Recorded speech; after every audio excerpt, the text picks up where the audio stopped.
आज़ाद भारत के पहले और आखिरी governor general Louis Mountbatten British सेना में बड़े पद पर तैनात थे।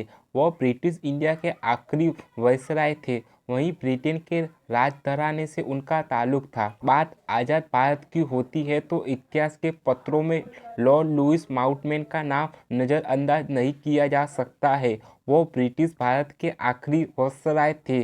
पहले प्रधानमंत्री पंडित जवाहरलाल नेहरू और माउंटबेटन के दोस्ती के किस्से भी मशहूर है।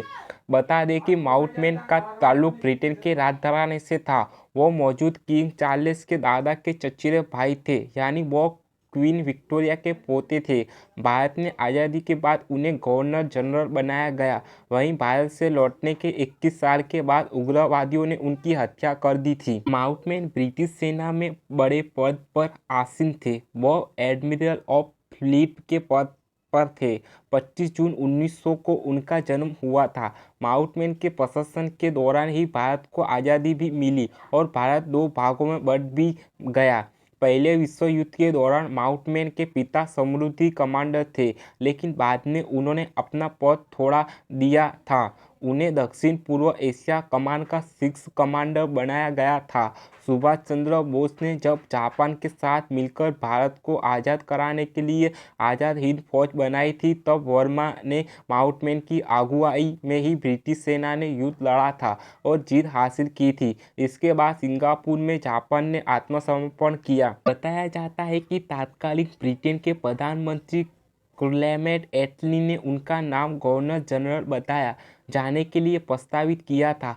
कहा गया था कि भारत को शांतिपूर्ण सत्ता हस्तांतरण और विभाजन को रोकने में वह भूमिका निभाएंगे, लेकिन माउंटबेटन इन दोनों ही कामों में विफल रहे।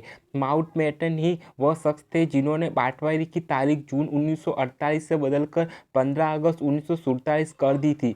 खास बात यह भी है कि यही वह दिन था जब जापान की सेना ने सिंगापुर में आत्मसमर्पण किया था। 27 अगस्त 1979 को माउंटबेटन अपने परिवार के साथ छुट्टी मनाने गए थे।